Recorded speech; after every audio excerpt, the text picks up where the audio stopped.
You gotta admit, Reign of the Seven Spellblades had one hell of a twist this episode, and it's actually pretty brilliant how they handle the whole story surrounding Katie and this kind of like demi-human rights situation, because in the very first episode, we had someone in a hood. We get to confront them in this episode. They sent our girl off to seemingly die from that troll, and nothing was really brought up after that. It just kind of felt like, oh, you know, this world isn't really that nice to demi-humans, and if you show any love for them, you get axed. And in this episode, we see it's a lot more complex than that. In fact, it's just because she was raised by some shitty parents, seemingly, that rubbed off on her, so she was making her dance. Oh, you love these trolls so much? Go dance with them. She never was trying to kill her, she was just saying, go with your smelly ass trolls. The troll, turns out, was just trying to escape its prison and was running. So it's a mixture of two different events, and it shows that it was actually a lot more complex of a situation than we first saw. And while watching this episode, I was literally saying it. I was like, man, someone's gonna kill this troll and gonna send that troll's head to Katie, like in a present, right? You know, you can't show this type of compassion clearly in this world without something very bad happening. We've already gotten a heavy taste of a character like Katie and what she will suffer in terms of discrimination and hatred just for showing compassion to another living thing. And we see, and I had a suspicion, very quickly in this episode, I had a suspicion, I was like, man, one of two things is gonna happen. The troll's gonna be dead and sent to her as a gift, or this other activist is going to turn out evil. But I wasn't expecting her to just be that psycho, and the idea of basically being like, oh, you know, I'm doing these experiments, trying to get these demi-humans to talk, we're giving them the intelligence, but it won't talk to me. So you know what, my solution, after seeing a girl show kindness and compassion to another living thing, is to open her brain up and look at it, because that's how I learned how to talk. This is some bullshit, bros, and I'm here for it.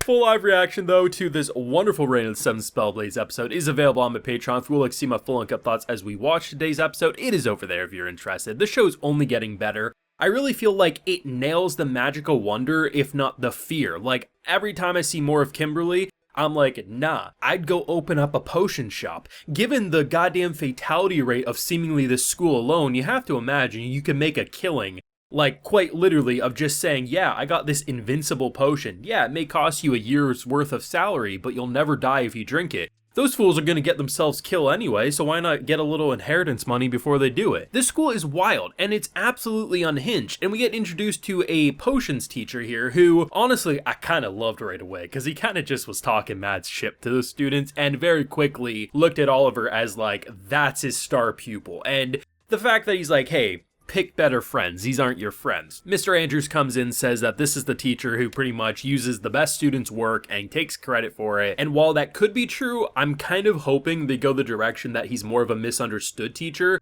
because I think there's a lot of potential with that type of dynamic. But at the end of the day, watching an episode like this, I think my biggest takeaway out of anything is actually Oliver as a character. So there's mystery surrounding him, right? There's been this hooded woman who's basically been observing, trying to keep him safe or something. And why is he as a character here? And after watching this episode, between the potions class, between him saving Nanano's life in this episode, like, she almost got Medusa'd, right? Like, she ended up doing this attack, she used the Code Geass move, popped out her Geass, and was turning her to stone. He saved multiple students' either lives or stopped them from being hurt, and it just feels like, looking at his character objectively, he shouldn't have to go to school. It almost feels like he could be the teacher. So what is his purpose being in this school? The only thing that comes to mind is that he's looking for someone, whether to attack, to find, or to uncover some truth, but I don't think he's here to learn, I think he's here to discover something. Whatever that is, I'm very interested to see, because the more I see of him as a character, the more I realize that, yeah, he has these flustered moments like, oh my god, look at all these girls getting kisses on the cheek. Yeah, he feels sometimes like a schoolboy in those moments, but when it comes to the real things, the danger, the excitement, the oh my god, someone's about to die, he feels like an adult. He feels like he has a grand goal on his mind that's deeper than anything else this school thinks he's dealing with, and I'm interested to see where they go. But the thing that I've been complimenting pretty much since episode 1, and I very quickly said the best part of this show is actually Katie, because usually when you have these types of stories, they're pretty surface level on the whole, like, demi-humans deserve equal rights, this, that, and the third. But her character, and the way they push back, or hell, even in last episode, like I mentioned, how when they're in that Coliseum fighting, there was one moment where you saw her very uncomfortable because you're hurting a living creature, but they didn't really make it the focus all that much. And it makes her character feel more than just, oh, we're supposed to say she's that whiny girl who wants everyone to be friends. No, you understand, and I can be like, yeah, I'm right there with you. Why the hell are we doing this to a troll, an ogre, a dragon, a griffin? Doesn't matter, like, bitch, this is a living creature. Be nice to it, right? And it's so interesting because do I think Katie's dying here? No. Do I think her brain's about to be open?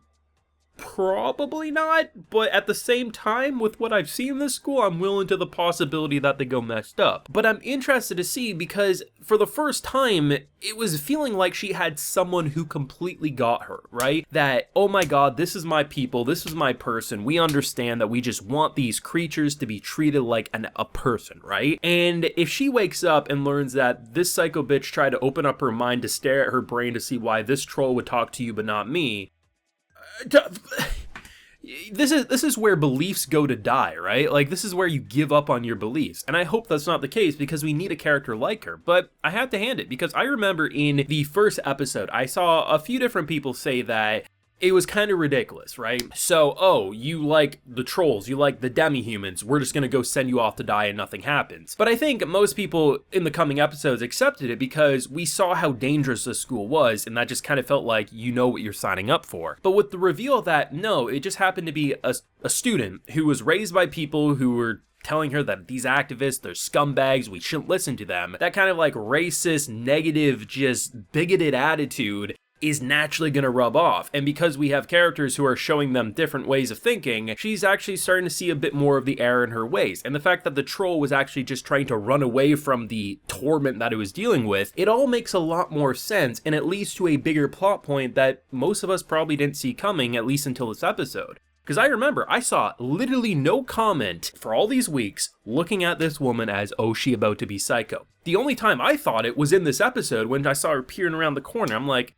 oh man, they're gonna make this bitch crazy, and yeah, they made that bitch crazy. The show is absolutely nailing an important aspect that a lot of these magic anime forget, and that is, show us the magical side of it. Show us potions class. Show us this psycho herb teacher who's making you cut up these organs, and you're like, okay, now go to lunch. Bitch, you ain't getting that blood off your hands. Like, these are the moments that help you say, this feels like a real, breathing, living, crazy-ass world, and the fact that they continue to say that Kimberly pretty much has no damn rules. Apparently, if you beat up the bullies and burn the bullies, yeah, you're probably gonna get detention, but pretty much anything else is on the table, and it's just kids being goofballs having Coliseum fights trying to kill each other. How many students died down there last week and they brushed that aside like it's just roughhousing? This shit is crazy, and I'm absolutely loving it. Thoughts and feelings yourself on episode 5 of Reign of the Seven Spellblades. I've been hearing some people the past couple weeks say something big was coming. I'm gonna assume it's this point right here. Either way, I loved it, but let me know what you're thinking down below. Leave a like if you enjoyed, subscribe if you're new around here, of course, ring that bell so you can get notified when I upload more videos to the channel. And like I mentioned, we got that full live reaction available on my Patreon, and hey, while you're there, you'll also get a video shout out. So today we have Aldo, Cassical, Leo, Jack MS, and Phyllis. So I appreciate the support, everyone, and please take care and have a good one.